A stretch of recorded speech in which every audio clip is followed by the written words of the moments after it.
নমস্কার বন্ধুরা, বহু প্রতীক্ষিত হিস্ট্রি অথবা ইতিহাসের মক টেস্ট নিয়ে আমরা হাজির হলাম তোমাদের সাথে।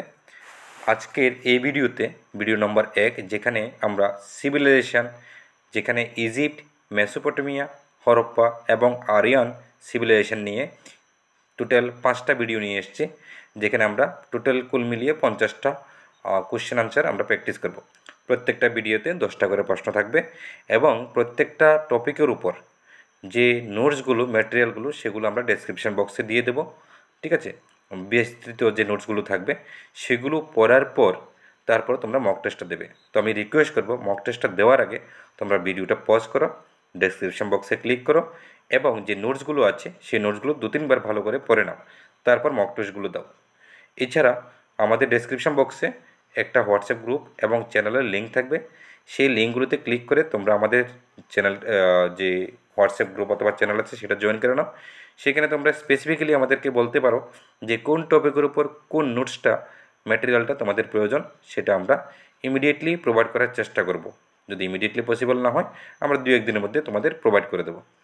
ঠিক আছে, তো আর বেশি দেরি করবো না, আবার রিকোয়েস্ট করছি ভিডিওটা পজ করো, নোটসগুলো ডেসক্রিপশন বক্স থেকে 2-3 বার ভালোভাবে পড়ে নাও, তারপর আবার অন করে তারপর মক টেস্টগুলো প্র্যাকটিস করো।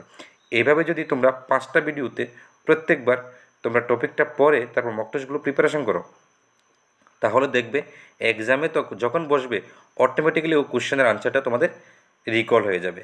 আর এইভাবেই আমরাও পড়াশোনা করেছি যারা ওয়ার্কিং পারসন ছিলাম।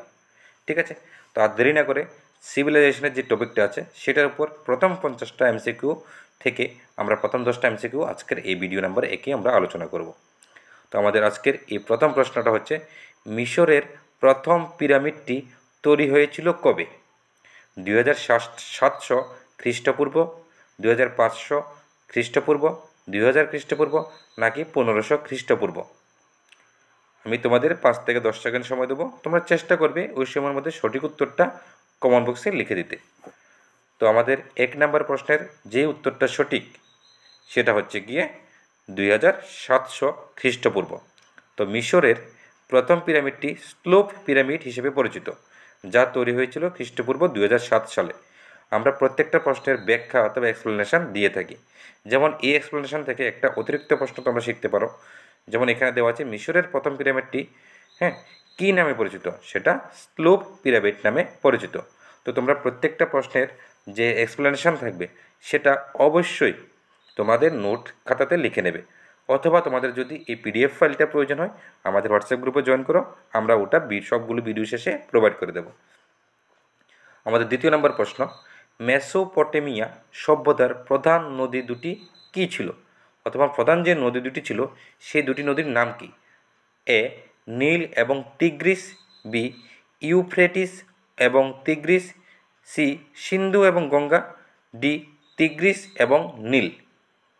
আমাদের প্রত্যেকটা প্রশ্নে বাংলা মিডিয়ামে দেওয়া আছে, তো সেই কারণে কিছুটা ভুল হতে পারে বাংলা বানানে। তো তোমরা যে প্রনাউন্সিয়েশন, সেই প্রনাউন্সিয়েশনের দিকে একটু ধ্যান দেবে। তো আমাদের দ্বিতীয় নম্বর প্রশ্নের যে উত্তরটা সঠিক সেটা ডেসক্রিপশন বক্সেও দেওয়া আছে কিন্তু। তো এটার যে উত্তরটা সঠিক হবে সেটা হচ্ছে বি নাম্বার, ইউফ্রেটিস এবং টিগ্রিস। এটার এক্সপ্লেনেশন হচ্ছে, মেসোপটেমিয়া সভ্যতা টিগ্রিস এবং ইউফ্রেটিস নদীর উপত্যকায় গড়ে ওঠে।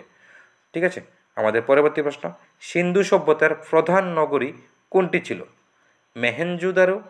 মহেঞ্জোদারো, লোথাল, হরপ্পা।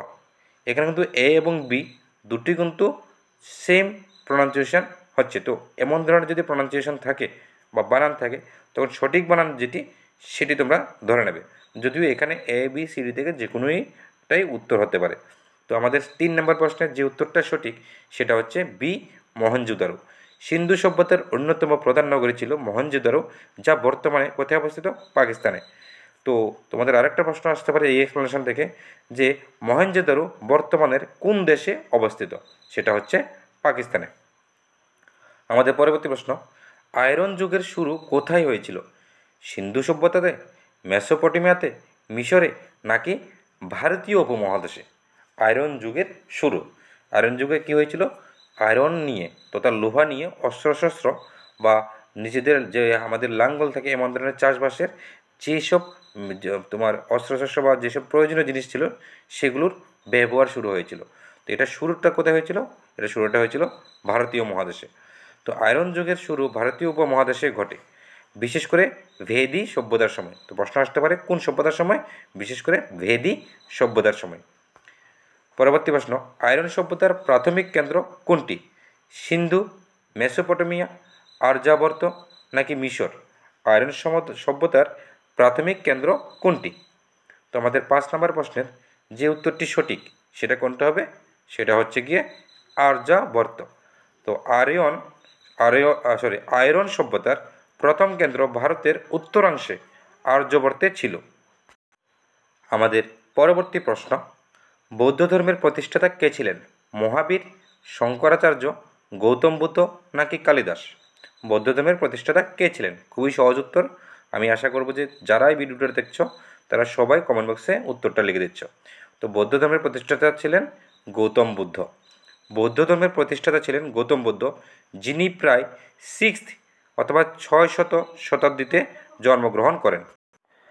আমাদের পরবর্তী প্রশ্ন 7 নম্বর, জৈন ধর্মের প্রতিষ্ঠাতা কে ছিলেন? এতক্ষণ তো আমরা বৌদ্ধ ধর্মের প্রতিষ্ঠাতা দেখেছিলাম, এখন জৈন ধর্মের প্রতিষ্ঠাতা কে ছিলেন? মহাবীর, গৌতম বুদ্ধ, মহেঞ্জোদারো নাকি বাচ্ছাল? তো আমাদের 7 নম্বর প্রশ্নের কোন উত্তরটি সঠিক হবে? তো এখানে গৌতম বুদ্ধ হচ্ছে না, মহেঞ্জোদারো একটা শহরের নাম ছিল বা একটা সম্প্রদায়ের নাম ছিল, বাচ্ছাল হতে পারে অথবা মহাবীর হতে পারে। তো জৈন ধর্মের প্রতিষ্ঠাতা ছিলেন মহাবীর। জৈন ধর্মের প্রতিষ্ঠাতা মহাবীর, যিনি 6th শতাব্দীতে ভারতের বিহার রাজ্যে জন্মগ্রহণ করেন। তো আসতে পারে যে মহাবীরের জন্ম কোথায় হয়েছিল। পরবর্তী প্রশ্ন, বৌদ্ধ ধর্মের প্রধান উপদেশ কী ছিল? 4টি আর্যসত্য, 8টি দারিপথ, ত্রিস্মৃতি নাকি ঋষিকর্ম? ত্রিস্মৃতি নাকি ঋষিকর্ম, কোন উত্তরটি সঠিক হবে? আমাদের 8 নম্বর প্রশ্নের তথা বৌদ্ধ ধর্মের প্রধান উপদেশ ছিল 4টি আর্য শর্ত। তো সেই 4টি আর্য সত্য কী ছিল? বৌদ্ধ ধর্মের প্রধান উপদেশ ছিল 4টি আর্য সত্য, যা দুঃখের কারণ, দুঃখ নিরসন এবং দুঃখের সমাধান পদ্ধতি নিয়ে আলোচনা করে। তো বৌদ্ধ ধর্ম সবসময় দুঃখ নিয়েই আলোচনা করত। ঠিক আছে, আমাদের পরবর্তী প্রশ্ন 9 নম্বর, জৈন ধর্মের মূল ধারণা কী ছিল? একশ্বরবাদ, অহিংসা, পুনর্জন্ম নাকি সৎকর্ম? জৈন ধর্মের মূল ধারণা, তো জৈন ধর্মের মূল ধারণা যেটা ছিল সেটা হচ্ছে গিয়ে কী হবে উত্তরটা? উত্তরটা হবে অহিংসা। তো জৈন ধর্মের মূল ধারণা ছিল অহিংসা বা কোনো প্রকার ক্ষতি না করা এবং সকল জীবের প্রতি দয়া দেখানো, জীবের প্রতি দয়া দেখানো। তো সঠিক উত্তরটা হবে বি নাম্বার, অহিংসা। তো জৈন ধর্মের মূল ধারণা ছিল অহিংসা এবং দয়া।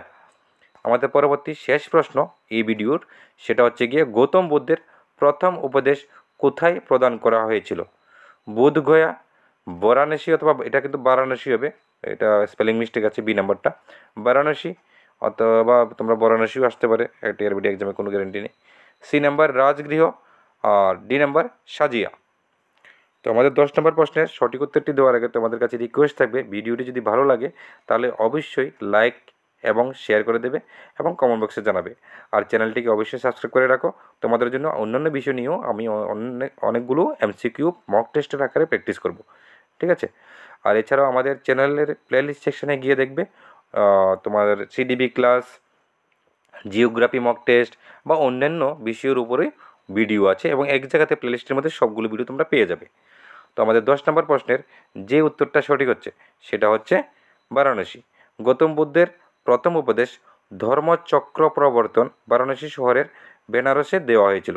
তো এই এক্সপ্লেনেশন থেকেও দুটো প্রশ্ন আসতে পারে যে গৌতম বুদ্ধের প্রথম উপদেশ কোনটি ছিল, সেটা হচ্ছে ধর্মচক্র প্রবর্তন, এবং আসতে পারে যে ধর্মচক্র প্রবর্তন কার উপদেশ ছিল? গৌতম বুদ্ধের। অথবা আসতে পারে গৌতম বুদ্ধের প্রথম উপদেশ ধর্মচক্র প্রবর্তন কোন শহরের, ঠিক আছে, কোথায় দেওয়া হয়েছিল? বারাণসী শহরের বেনারসে দেওয়া হয়েছিল। তো আমরা পরবর্তী ভিডিওতে ভিডিও নাম্বার 2-এ কোথা থেকে শুরু করবো? 11 নম্বর প্রশ্ন থেকে শুরু করব। তো তোমাদের কাছে রিকোয়েস্ট থাকবে, আমরা পরবর্তী ভিডিওটা যখন আপলোড করবো তখন অবশ্যই ডেসক্রিপশন বক্সে নোটসটা দেওয়া থাকবে, সেই নোটসটা পরে তারপর মক টেস্টটা তোমরা প্রিপেয়ার করে ভালোভাবে দেবে। আর এটাও রিকোয়েস্ট থাকবে, খুব ভালোভাবে প্রিপারেশন করে, এমন সুযোগ কিন্তু ভবিষ্যতে আর পাবে না। যারাই পাস করবে ভালো নাম্বার নিয়ে তারা সবাই চাকরিটা পেয়ে যাবে, আর চাকরিটা খুবই জরুরি আমাদের সবার জন্যই। ধন্যবাদ সবাইকে, সবাই খুব ভালো থাকবে।